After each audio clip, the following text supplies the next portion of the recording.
No, but so I like reading digital comic books on my tablet, Yeah. and I don't always have the money to pay for them. I I used to have such an account at the local comic book store in Lancaster by the train station. And after I lost the steady income of being an employed teacher, I had to Yes. cancel my box because I couldn't just drop by the comic store every Wednesday and drop $20 a week on Yeah. comics. So I would get digital copies of them.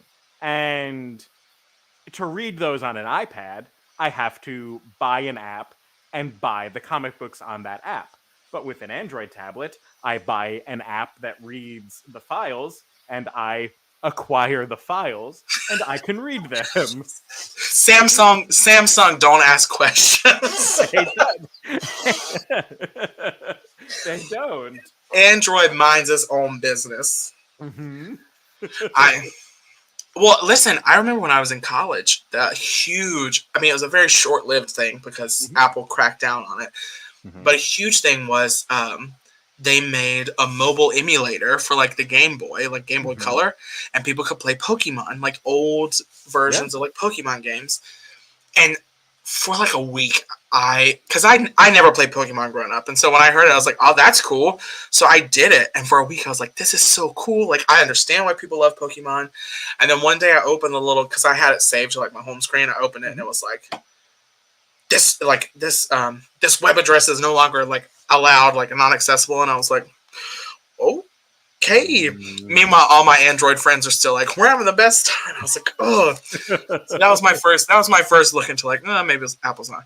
I mean, it obviously didn't affect me that much because I still am Right. like Appled out. But Look, when I was teaching, I one of my classes, U.S. history through pop culture, and then that's a cool class. I made it up. Like I Oh, created the curriculum for it.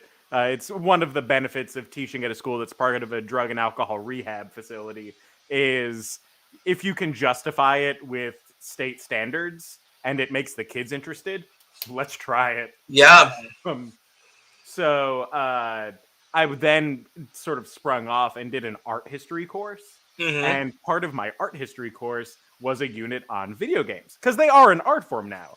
And I used emulators and ROMs to let my students play video games of all generations so they could see the evolution from 8-bit to 16-bit to 64-bit to the PlayStation to the PS2, like uh, all of that. That I mean, we could play up to PS, and this was back in 2012. That the emulators and getting ROMs, coolrom.com was able to get us yeah. up to. And it was a great educational tool. I I went through a phase again in college where like emulators were a huge thing, Mhm. and so I did, and, which I haven't done that in a long time. But no, it is, and it's the thing is like too. Sometimes you just want to play an old game that you haven't thought about in ages, and Mhm. it's nice.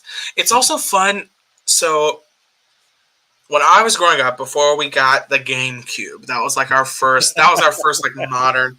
Mhm. The one we would play all the time was the Sega Genesis, but we had the 32X, the little like attachment that went with it. Mm. Mhm. And I remember my brothers talking about when they got that the big thing, the big selling point was playing Doom, like the 32X version of Doom, because they're like, Yeah. oh, the graphics are so real. I just remember looking at it and being, and even then being like, Mhm. and then the GameCube came out, and I was like, "Oh, these are amazing graphics." And then I go back and look at the GameCube graphics, and I'm like, "Hmm, No, that the evolution of like video games are art now. Like they are yes, as much art as a movie is art. At, like they're playable movies, and it's yeah." amazing.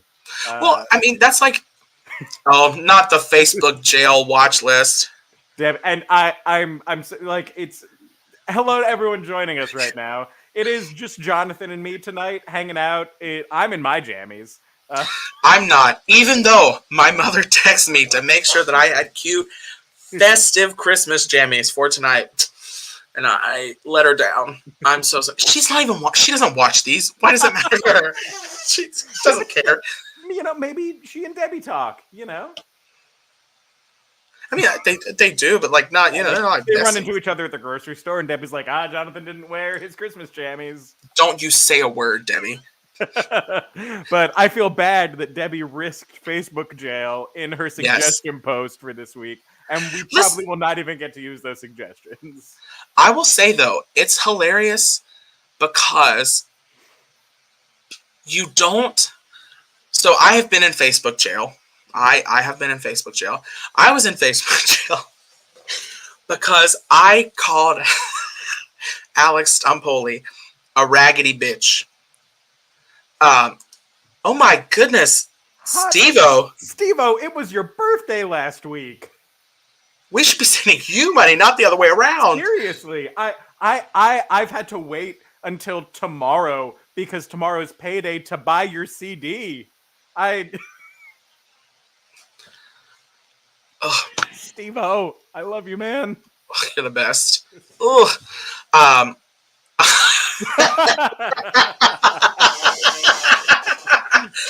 Not us guilting this man into a confession.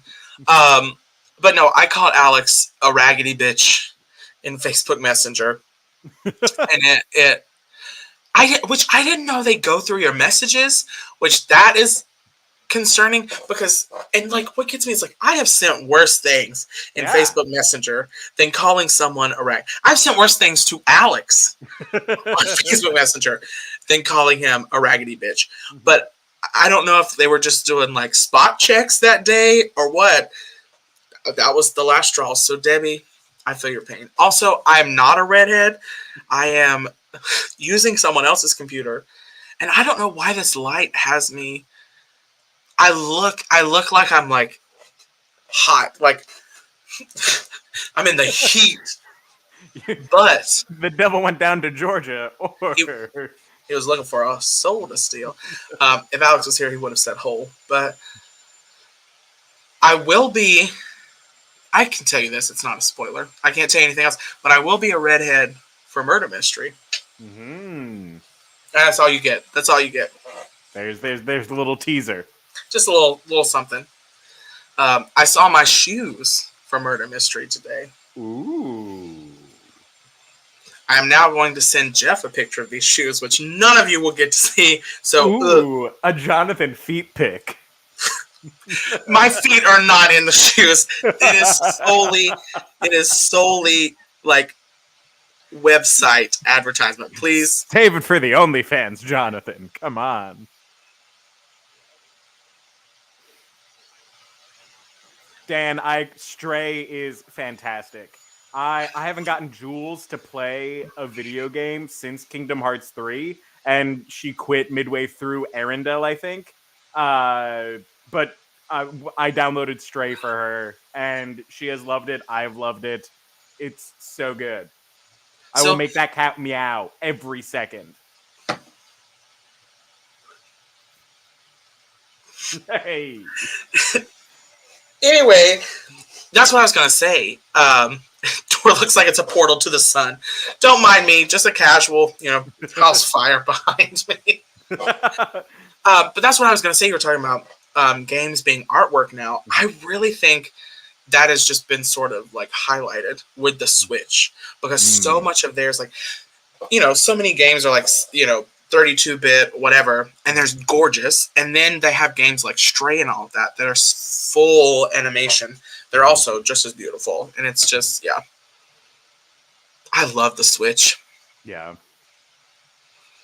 I just played, it's a game, if you haven't played it, it's so fun. Mm-hmm. It's called The Dark Side Detective. It is a point-and-click, like, inventory-based puzzle game, which, those are my bread and butter. Isn't Jonathan always Randy? I am not always Randy. I have to sleep sometime. But when I wake up, no. Go to bed, Randy. Wake up, Randy. If you stay Randy, you don't gotta get Randy. You can't drink all day if you don't start in the morning. You can't be Randy all day if you don't go to bed, Randy. I remember being thrilled with Pong. Mm. I brought in and it was one of those like it looked like an Atari and it was preloaded with Atari games, but it wasn't really an Atari.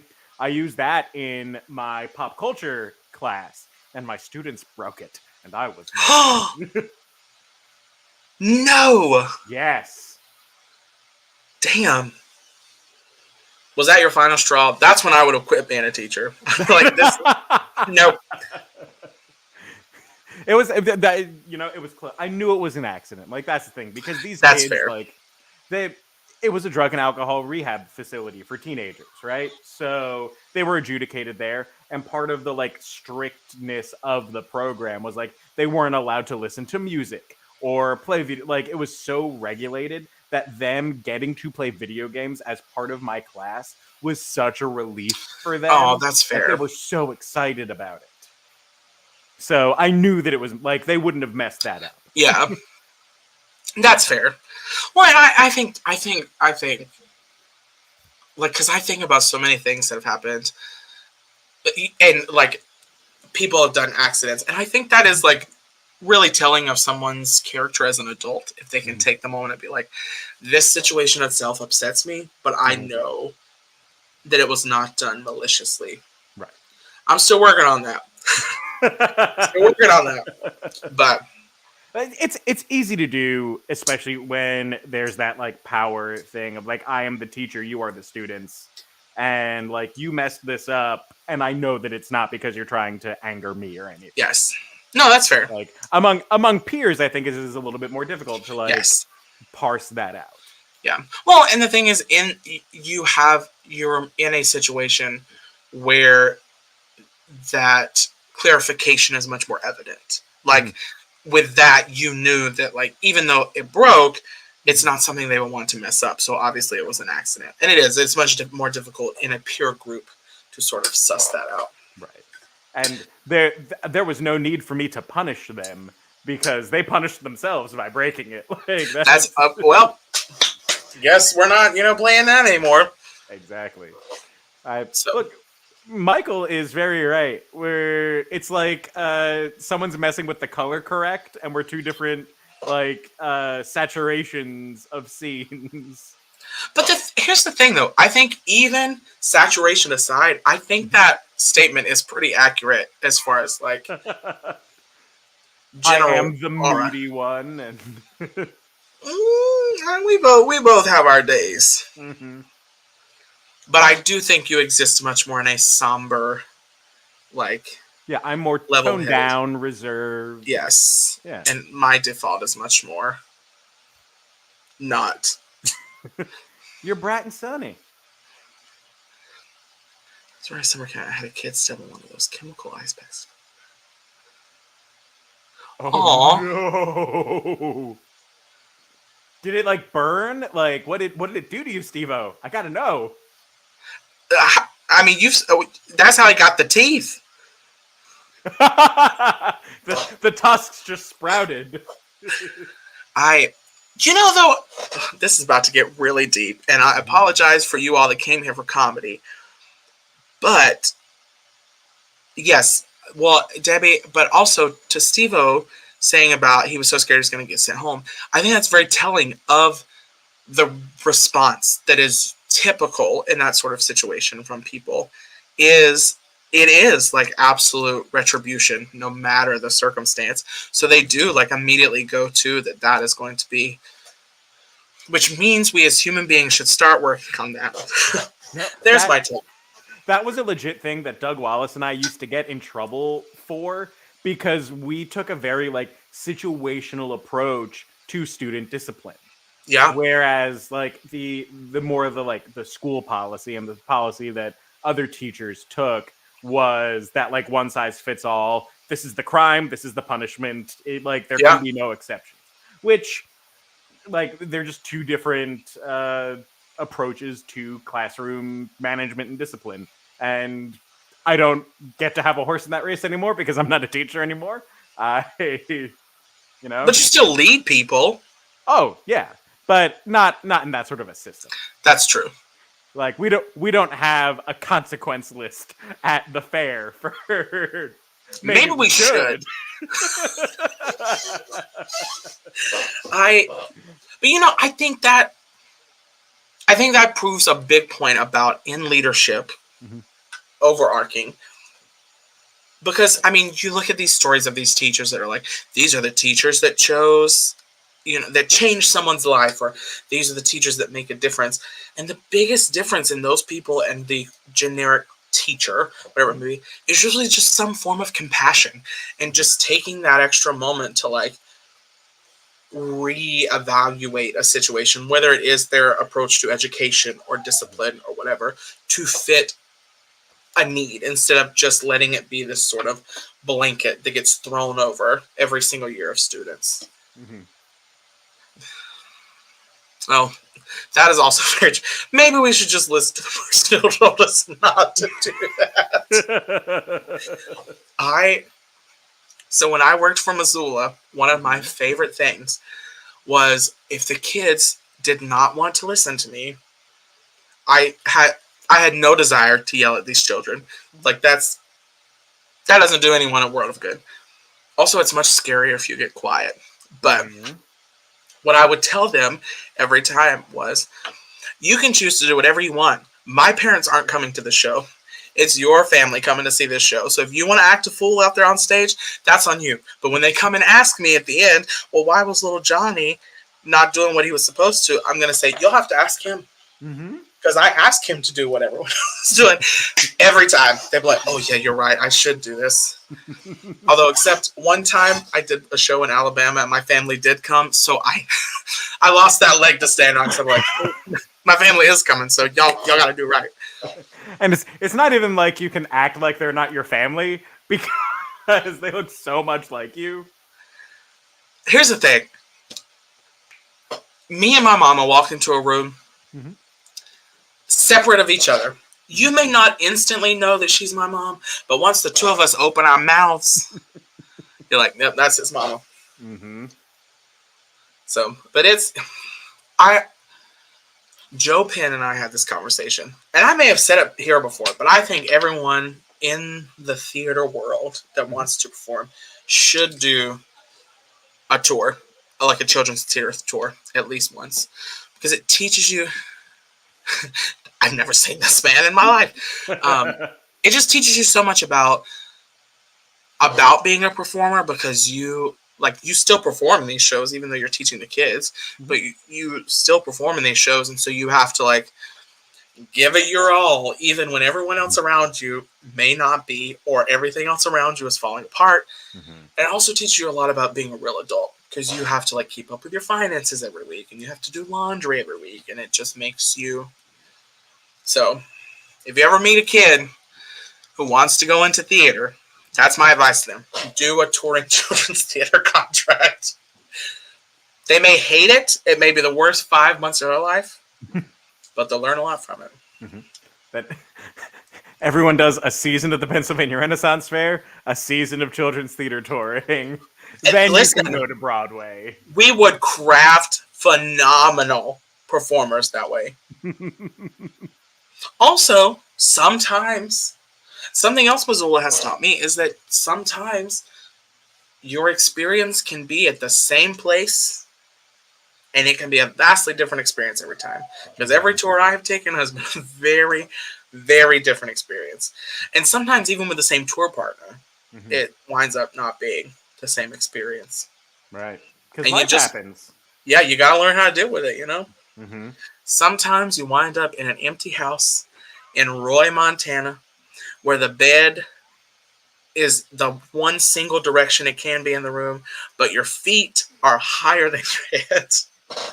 But if you flip it and have your head at the foot of the bed, then your head is like at the door, which also then goes outside. So that's creepy. These are just hypotheticals. I'm not saying that this was me. You may be locked in a basement of a preacher and his wife that has an industrial lock on the outside of the door. That's hypotheticals. Yeah, no, purely theoretical situations.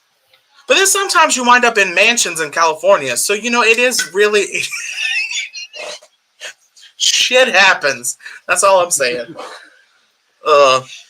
How many fair people have done Missoula other than you and Lan? Let's see. So, me and Lan, The Birches. the Birches, Tay. Hmm.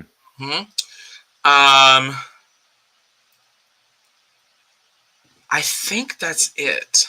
Okay.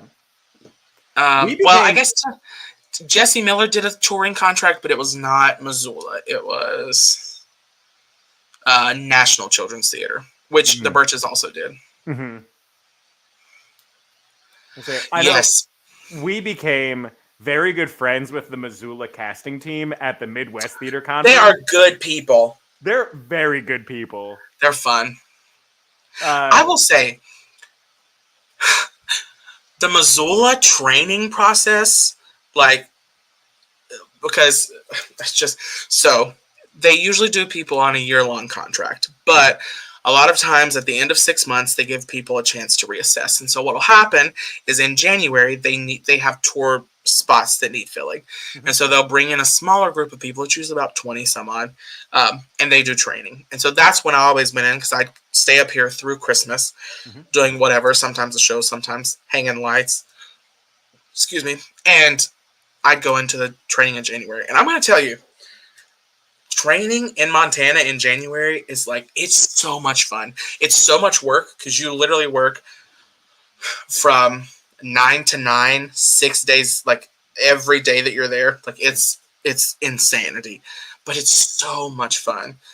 And it also gives you very unrealistic expectations, because training is so much fun with very talented adults. And then the next week you're thrown into the middle of nowhere with kids who don't know what they're doing. But I will say that is the people that work Missoula are really fun, as you all got to meet them at the... Who all did y'all meet? Do you remember? Adam Ferguson. He's not there anymore. I know. He left pretty shortly after we met him. And he's done so much since then. He was in Vermont. He's in Washington. That boy has been all over. Yeah. He's very talented. He was the one that, we imprinted on him. He imprinted on us for the most part. Because I can't even remember what the other guy's name was. He was nice. He was cool. But I think it was definitely, the linchpin was that Adam and Alexis got real tight. And then the rest of us just kind of got to go along for the ride. Yeah. But we eventually, all developed a nice rapport for each other. Because we were also the two, youngest casting teams at that theater conference. Yeah. So, we'd go back to the hotel. And first off, best hotel I have ever stayed in. Not because it was super nice, but because we got 2 free drinks a night from the hotel bar. That's nice. Yeah. That's dang. So, we'd, after the day's worth of casting and callbacks, we'd go back to the hotel.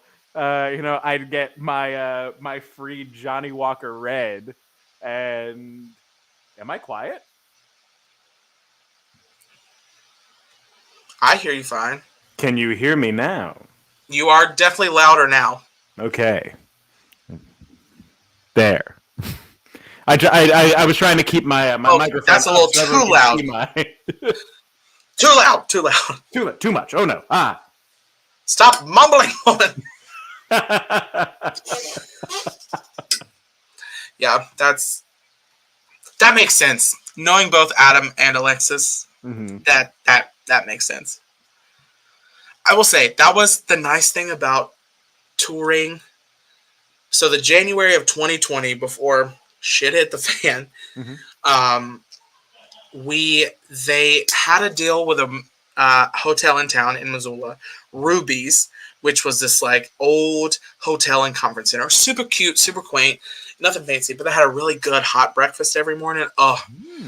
Biscuits and sausage gravy every morning. And then at night they would have things Tuesday night was soup night, and Wednesday night was popcorn, all these different things. Well, they demolished it. So they couldn't do it. So for 2020, they had a deal with the DoubleTree in town, which is the only time they've done that and the only time since they've done that. But it was so nice. Those rooms were so nice. And they would do a thing where if you were staying long term, Mm-hmm. you could opt out of maid service for the day, and you would get a voucher for a free drink and $5 off an appetizer from the hotel bar. So we would also, every night after rehearsal or after training, whatever, we'd go. They had a lemon drop. Oh, it was so good. Their buffalo wings. Dang, I missed that. I missed that DoubleTree. Yeah. All right. Best wings you've ever had. Oh shit. Okay. So in Ohio, I had this. Though I stayed in this place called Tiffin. It's the cutest little town. I mean, so cute. It's like Ohio's version of Lidditz. Like it's that sort of like small town, Main Street. But there was a restaurant there that did this thing called chicken chunks, which were basically boneless wings. Okay. And I sent you this. You remember this? But there was an option on there flavor wise called Jamaican jerk off. Yes. It was so good. It was so good. But me and my little Southern Georgia sensibilities, because they preach when you're with Missoula, like you have to like, you're going to be going to these small towns. You got to like really make sure that everyone thinks you're the greatest. So I did not want to order wings that were called Jamaican jerk off. I don't remember what the flavor was. Hang on. Give me just a second. I can figure it out because I know I sent it to you. Mm-hmm. I do remember you sending it to me. Yes. Damn.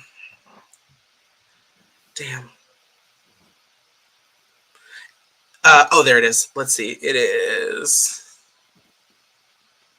It's Jamaican jerk and teriyaki, which I was like, that sounds good to me. Yeah. So I told the woman ordering, I go, can I get a mix of the Jamaican jerk and the teriyaki? And she goes, oh, so you want the Jamaican jerk off? Okay, so that's a half pound of the Jamaican jerk off, right? And you wanted the Jamaican. It's like she knew that I was scared to say it. So she just said it as many times as she could in like a 3-minute period. And it's me just sitting there. The girl that I was training her and she was also my tour partner of the week, was just like beet red. I am like about to piss myself laughing. But they were so good. They were so good. But as far as boneless wings, this is going to be, it's controversial. Mm-hmm.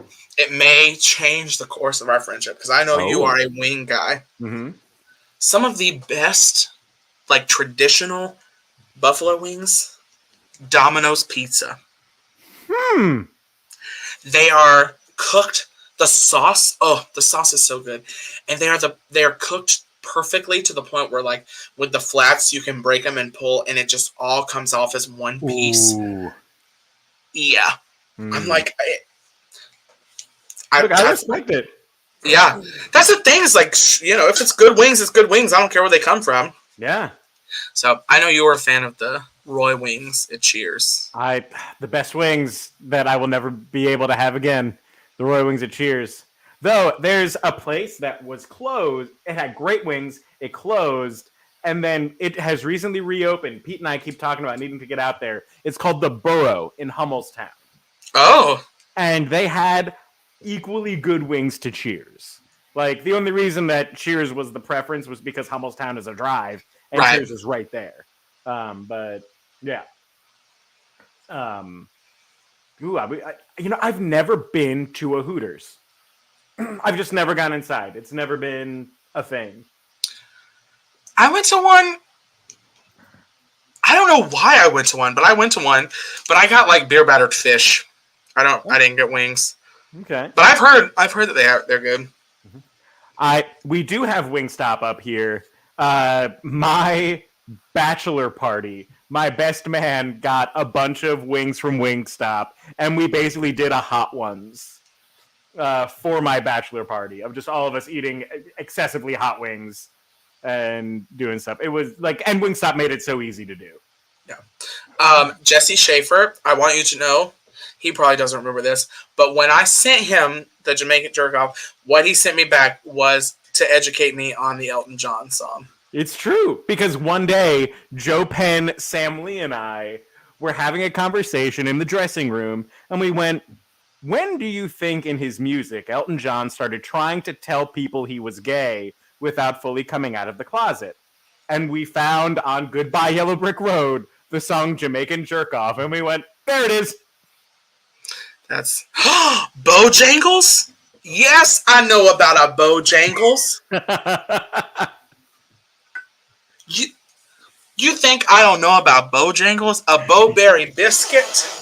What is a Bowberry biscuit? It is just this warm blueberry biscuit that you get in the morning. It's just so good. I love Bojangles. Here's the thing. So I grew up in a chicken household. I feel like everyone has a specific meat that their family ate the most of. Mm-hmm. I could be wrong. But my family was a chicken family. My mom loves chicken. And so like Zaxby's, Bojangles, Popeyes, all of that was just, they were big sales growing up. And Bojangles. Here's the thing. I love Popeye's chicken the best, like the chicken part of it. But Bojangles has the best, like Southern style, actual, genuine Southern style sweet tea. That's okay. Which a lot of people. Sorry, I'm gonna jump on my little soapbox real quick. All right. I hate when people in the North, which is where I've chosen to spend so much of my time, they say that something is like Southern style sweet tea, and they add lemon or peach to it. No. Southern style sweet tea means that you boil those tea bags either on the stovetop or in like a glass container with water, and then you pour that hot tea over like 2 cups of sugar. And you melt it down, and then you fill it the rest of the way up with water. You don't add any lemon, you don't add no vanilla, you don't add any peach. It just is that. It's okay. It may be technically sugar water, but you've got some, and specifically like orange pico black tea. Mm-hmm.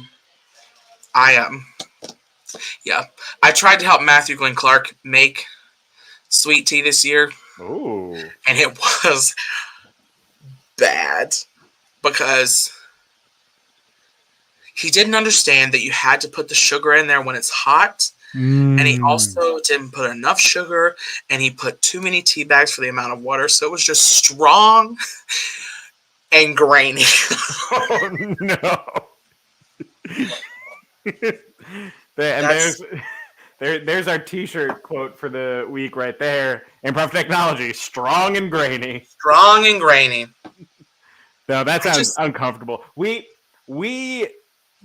I grew up in New Jersey. We don't have strong opinions on iced tea. We were a Crystal Light household. I mean, fine. And the thing is, like, I'm not going to say that it is. No one makes sweet tea the same. Like, that is, I mean, even in the South, no one makes sweet tea the same. Even within families, people don't. Yes, Debbie, you tell them. Like, listen, it is such a thing that my dad would. So when we would make tea, we have this like glass, like Anchor. That's the brand name, but it's like it's got the handle with the pour spout, like you'd make pancake batter in. Yeah. You fill it up with the tea bags. You put 4 tea bags in, and then you cook it for 7 minutes because it's got to boil. But then he would demand that it would steep for like 7 minutes because he wanted, when we made it, he wanted it to be dark. And I'm telling you, there would be times, because what happened eventually is we would just leave it, and then you'd hear the microwave beeping to remind you. So you'd go back and put it in for a minute and then heat it up again because you got to get it hot enough to melt the sugar.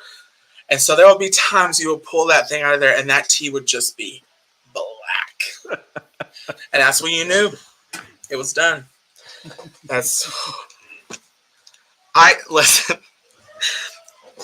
That is one thing I'm passionate about is sweet tea. I just grew up drinking it. That's what I drank growing up. And so the number of times that I've been somewhere and I'm like, oh, it's sweet tea. And I'm like, is it real sweet tea? And they're like, oh, yeah. And then they bring this like piss poor excuse to the table. And I just get upset. So I just don't drink it when I'm out at the South. I think this needs to be the thing that you talk about next year when we do those like love rants. Okay, well, I need you to help me remember that, because every time you start that on day one of rehearsal, I sit in the back and I go, I've never been passionate about anything in my life. It's either that or I go to things and I'm like, I should not talk about this in polite company. So I'll have to remember that sweet tea next year is the thing that I'm going to discuss. Because I am passionate. Clearly. I also just need to make some sweet tea at some point so people can know what it tastes like. Like, because when the girls that I trained with Missoula in Alabama had never had sweet tea. Cookout! Oh, Steve-O, I love Cookout. What is Cookout? So it is when you're in college and you're poor, or when you're an adult who smokes marijuana, which I was the poor college kid, not the adult who smokes. Right. I was like, we know which one is you, which one is Matthew Glenn Clark. Yeah, fair enough. I think he's been both, let's be honest. It is...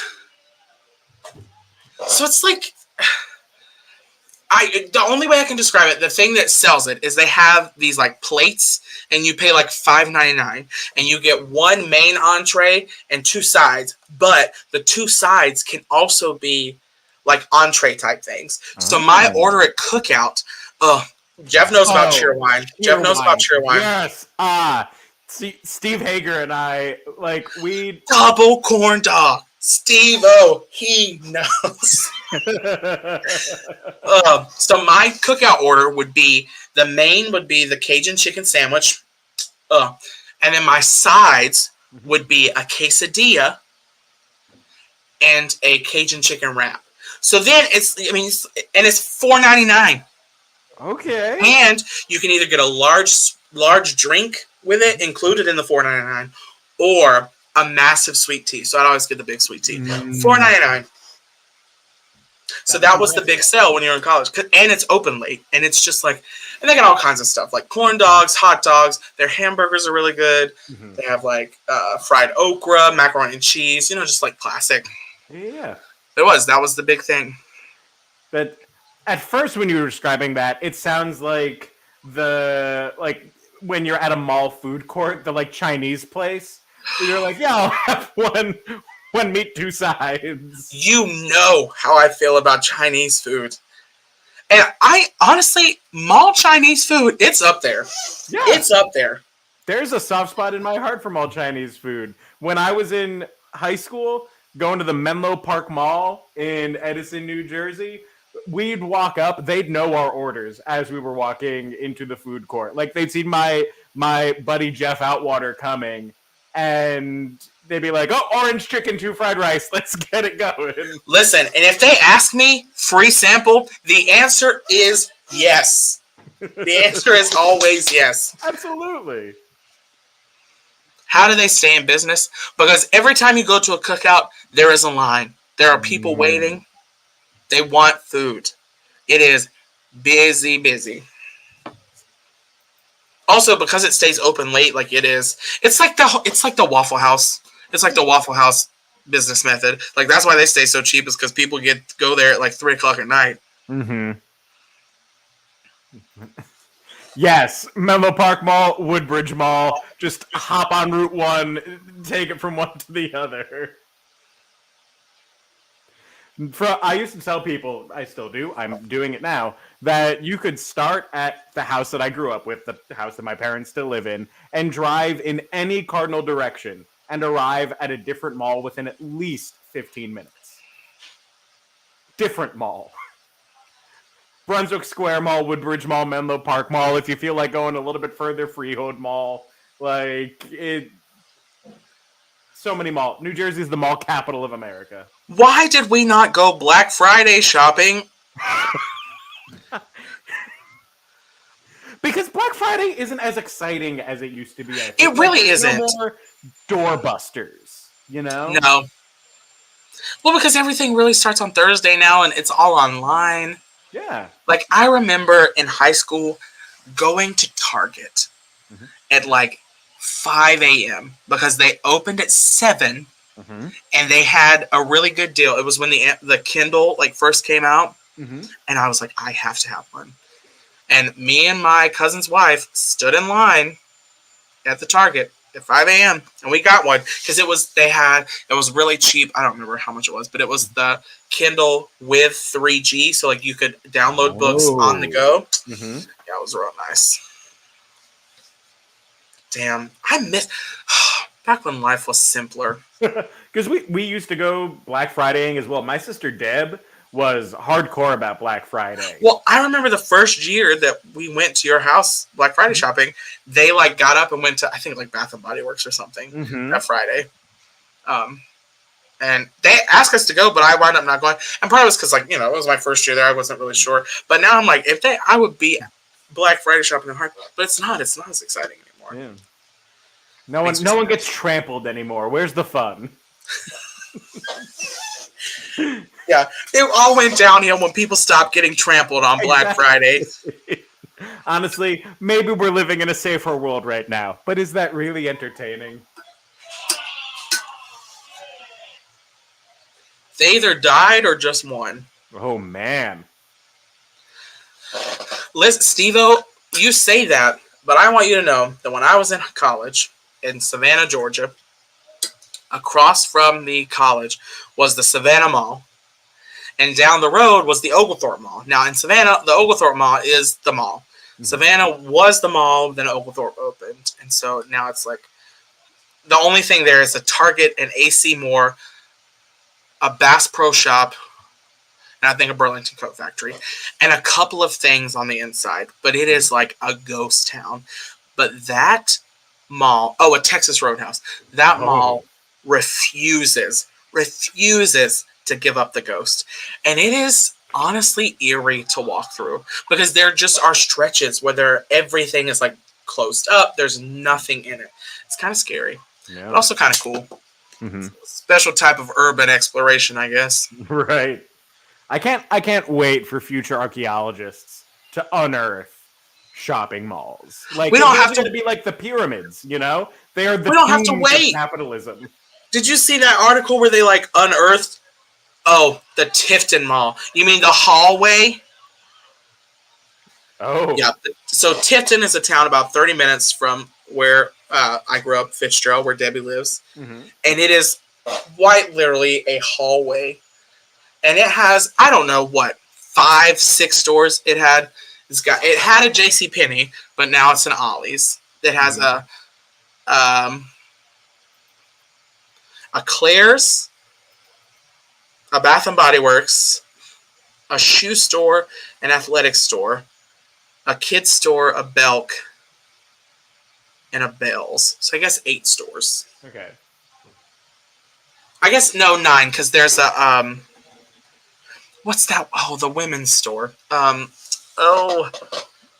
Dress Barn. No, it starts with an M. It's not Marshall's, not Macy's. It's Charlotte Russe. No, it's the one.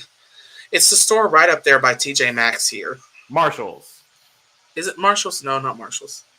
By TJ Maxx. Hang on. There's a Kohl's by TJ Maxx. Yeah, but it's the one that's like up in the corner.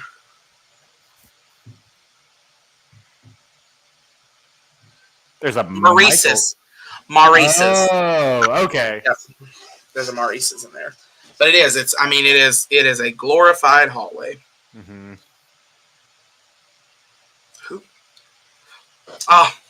Malls. But I can't tell you the last time I went to a mall, like just to go to a mall.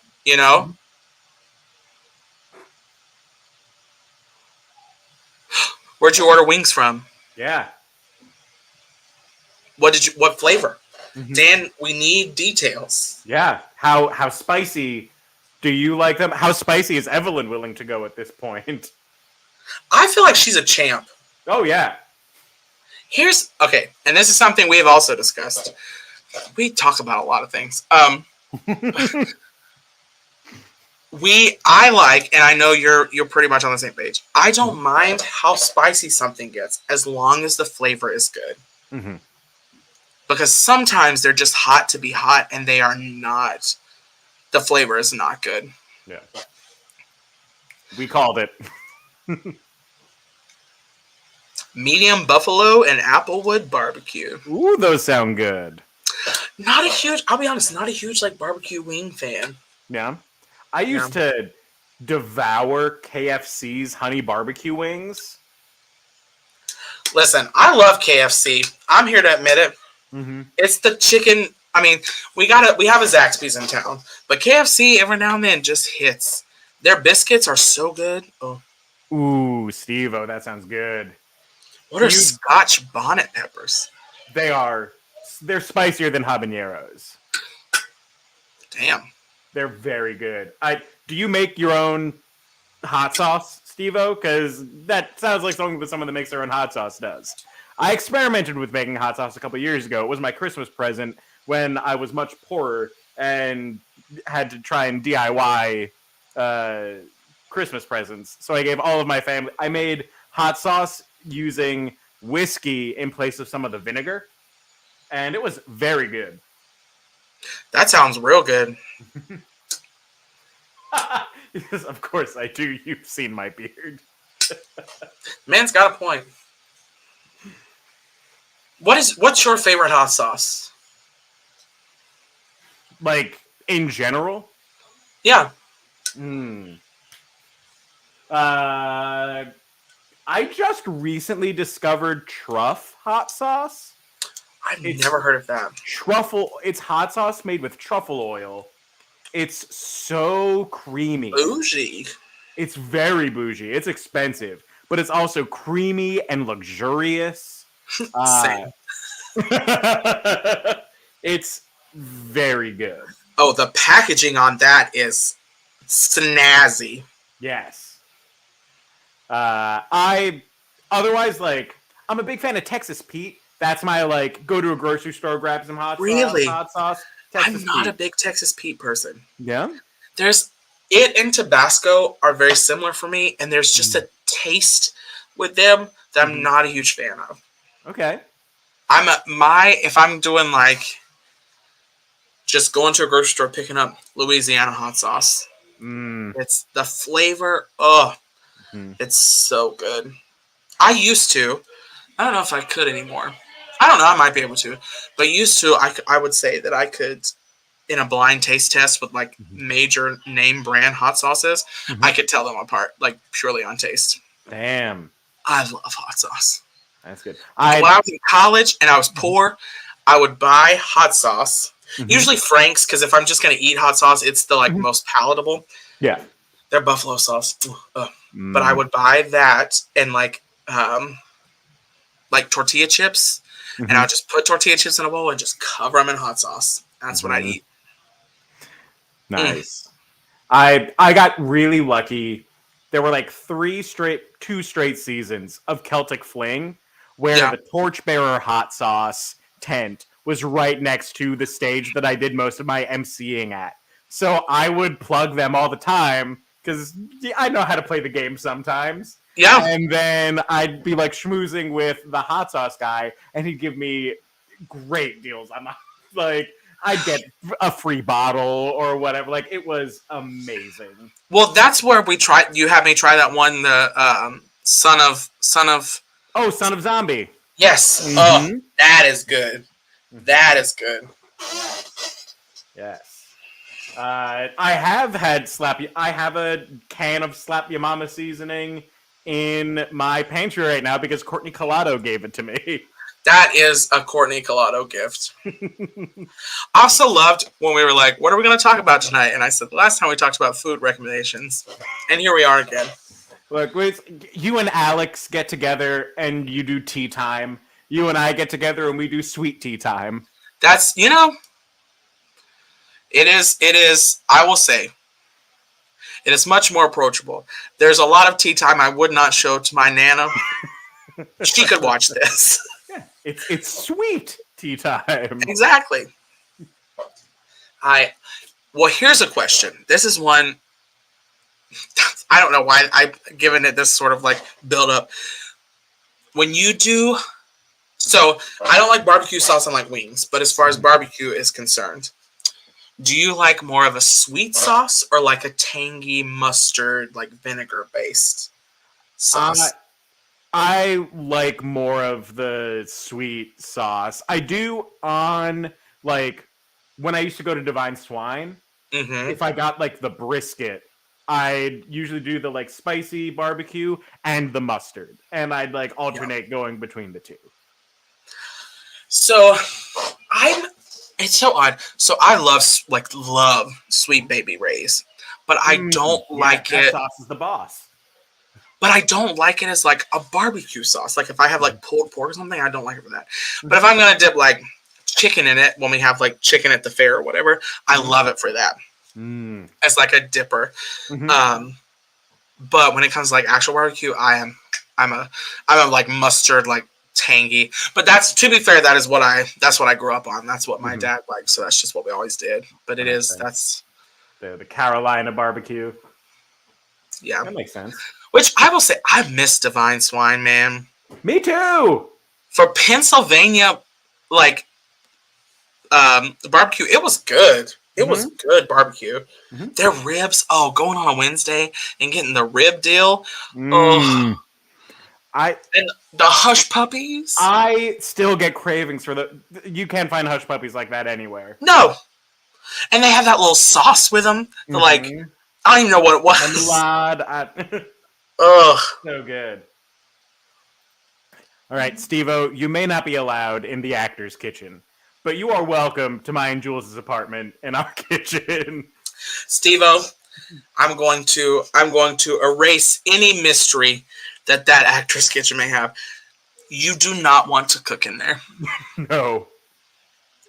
I love the people that I work with so much, but when you put a bunch of people who have just graduated college into a living space and they are required to take care of it without any parental supervision, it usually does not go well. And the first sign of failure is the kitchen. Holy Jesus, does the kitchen get terrible. So yeah, you don't want to cook in there. Go to Jeff's house. I didn't even cook in there this year, and I live there. Yeah. But I'm also not a cooker. I've accepted that about myself. I don't enjoy cooking. It does not give me peace. Stresses me out. Yeah. I love cooking, but it also, like, I have to do dishes. Like, when I start cooking, there needs to be a clear sink of dishes, because I know I'm going to make dishes. And then after I cook, I feel so guilty, I have to do the dishes. Sterling didn't have any issues. # snobby. Oh. Yes, okay. Yeah, great. Sterling may have not had any issues in that regard, but it's got plenty of its own. I was going to say, yes. Having to walk all the way up the hill for the one bathroom. Yes. The crumbling Arca structure still on display. Yeah, but thank God their kitchen's clean. No, I really enjoyed. We loved it. Truthfully, we did. Sterling this year. I've never been to a Renaissance fair that I haven't worked at. Like, I went to PA because Doug Wallace was like, "You'd love it here," and was trying to convince me to audition. And that was the only time I went to PA as a patron. I worked at Jersey before ever going there as a patron. Sterling is the first Renaissance fair I've ever been to that I have no professional attachment to whatsoever. And it was so nice. It was really cool getting up to see that. Their trial show was so cool. Oh, yes. The Bolt, so good. So good. I will say, too, like, it's one of those things, nowhere is perfect. Like, absolutely. Like, you stay anywhere long enough and you see the cracks. Right. But the stages at Sterling, personality, so much character, so much charm. Like it, yeah. Oh, that was y'all's first date? Aww. Nerds.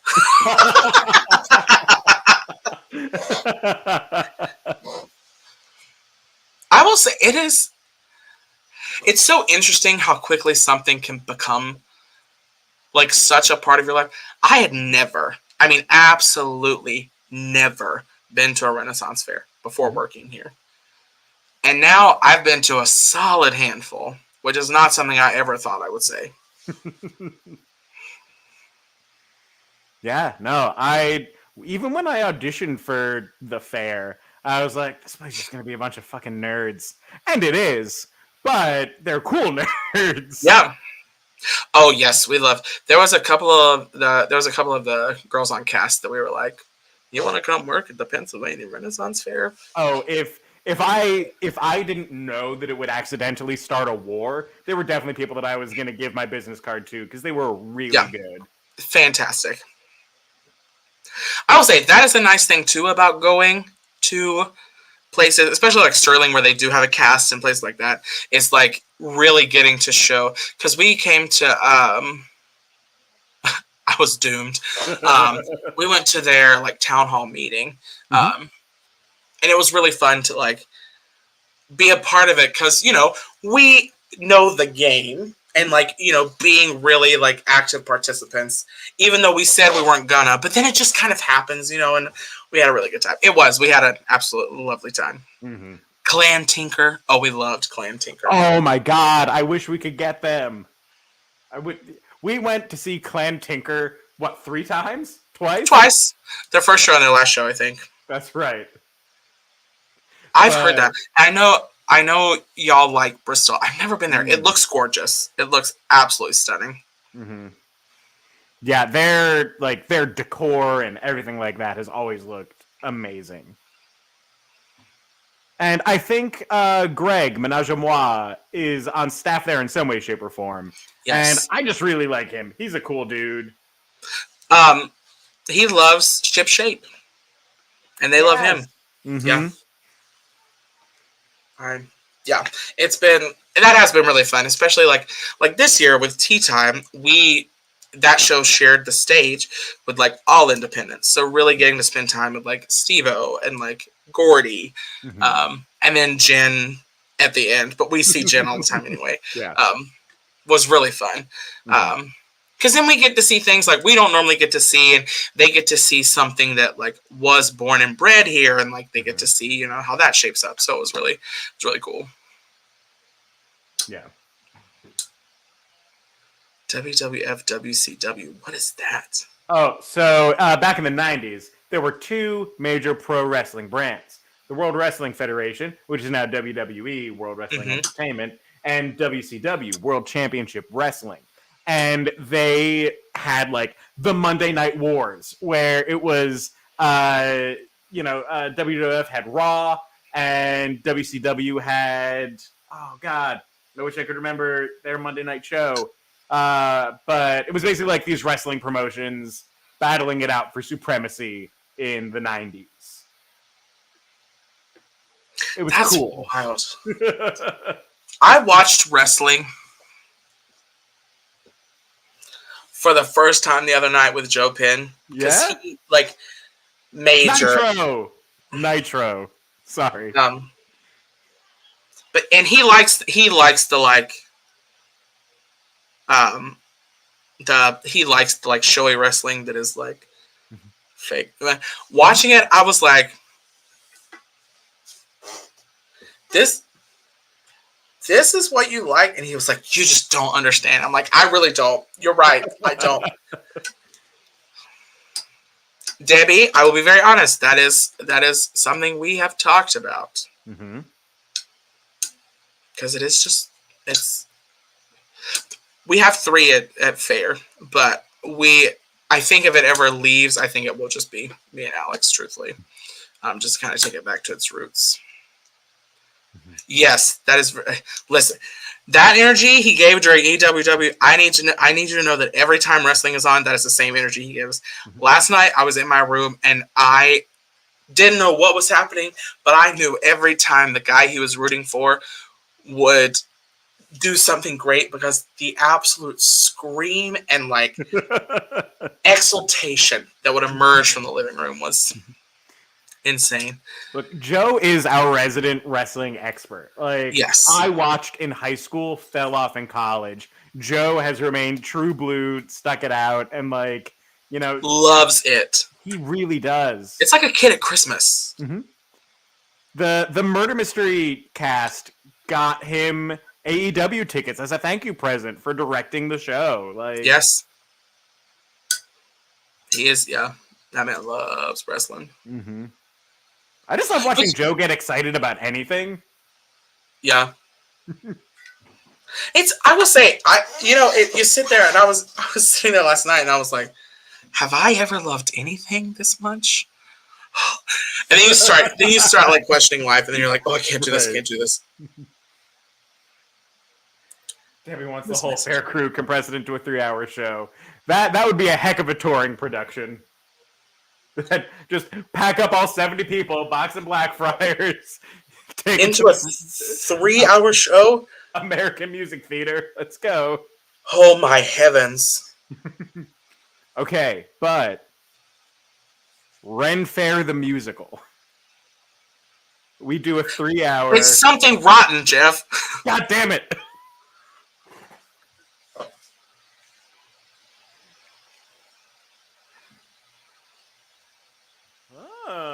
That's cool. Interesting. That doesn't surprise me at all. We had Philippa Sue come to the Renaissance Fair a couple years back. We did. I just love Debbie sending these like exclamation points. Exclamation points. I know. We see them out of context. I have no idea if they're like part of a greater thread or anything like that. But the idea, though, of the entire fair just being compressed into a 3-hour time slot. Mm-hmm. Yikes. Oh, I can't think about that too long. That'll give me nausea. It kind of is giving me vertigo. Jonathan, we've been talking for an hour and 1 minute. Jesus. This is great. I like getting to have these smaller nights, just like us talking with the people in the comments, and it's cool. I mean, you and I hardly ever talk anyway, so it's really nice. I know. It's really nice, to get this chance to sit around. It lets us catch up. Yeah, But for all of you that stayed tuned, watching us and listening to us and being a part of this, thank you. If you feel so inclined, our Venmo is open at the IT Crowd. Jonathan and I have Christmas presents we have to buy. There's a fair Secret Santa. We're having the party on this coming week, and I still need to get my person something. Same. Ooh. Thanks. I will say, I also agree. I like these nights. It's just really nice to because we can talk and you all can virtually talk to us, and it's just you get a chance to really get to meet us. I mean, we talked about our favorite hot sauce and wings. That's not something we ever get to talk about during IT because Alex is too busy talking about getting railed.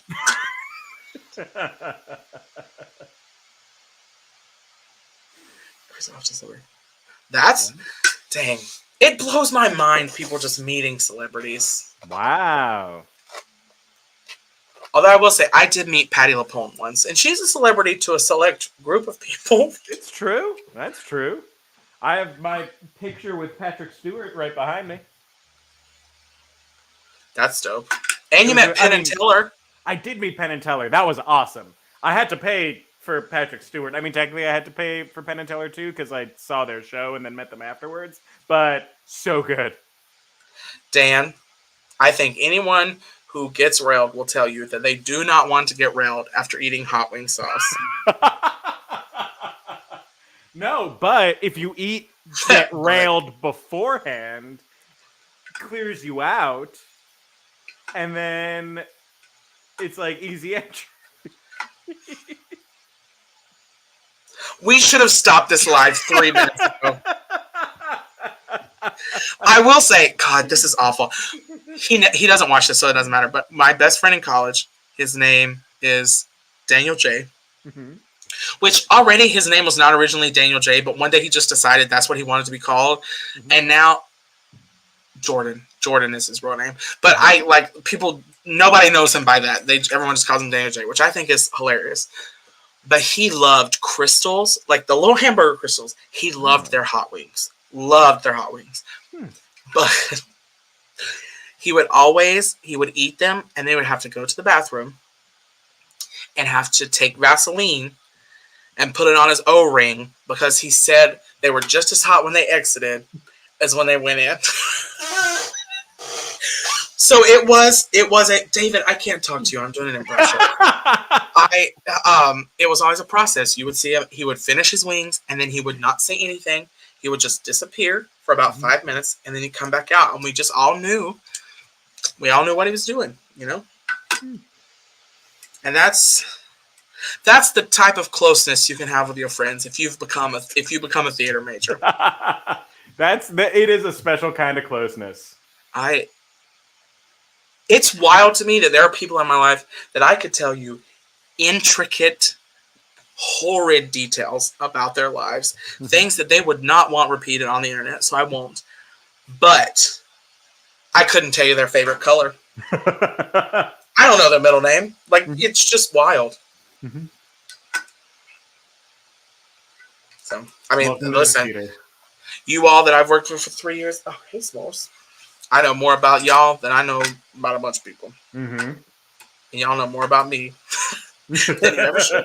It's true. Your middle name's Caleb. Knew that. Jeff, stop telling all my secrets. Penn and Teller did get their start at Renaissance fairs.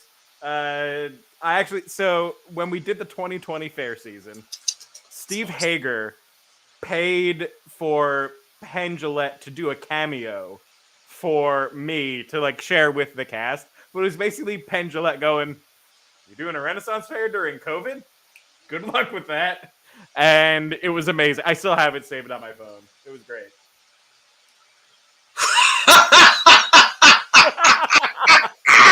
Please don't move. Please.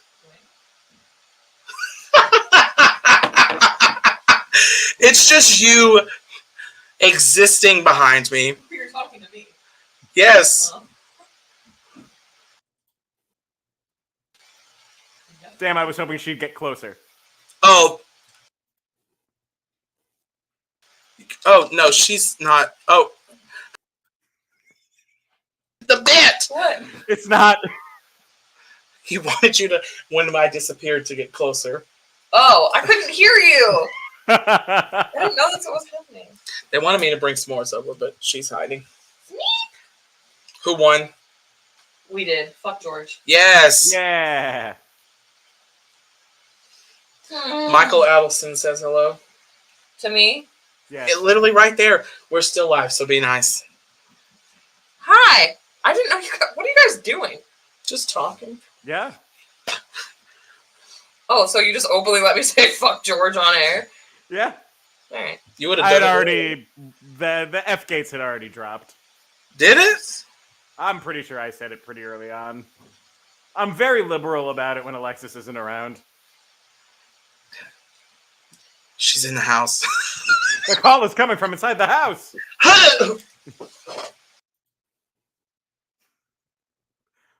Well. Help! Where did they go? Have they gone into the trash can? Did you lose your glasses? I lost my glasses and then I almost fell out of this rickety computer Wait, the chair. best part is that we were on screen though when your glasses fell, so when it came back on, you were just going, help! Instead of them seeing that your glasses. Where the fuck are Joe, I don't know. Yeah, Alexis, good luck with your surgery tomorrow. Thank you! Oh, they are in the trash can. It's happening at 1:30, but I have to be there at noon, and I can't eat anything after midnight, and my mom has to come with me. Aww. I think you should eat a Pop-Tart at 11:59. What the fuck? You can't eat after midnight. You might as well get something in before. Oh, tonight. Well, if you feed her after midnight, she'll turn from a magua into a gremlin. That joke's already been made tonight, so. Well, not on air. This looks like that thing they put up on your finger in the hospital. That's really Very insensitive. true. Why? And on that Okay, note, listen now. The legs have already been broke off, so I need you to be easy on those things. Do y'all remember when I did the improv show with one leg?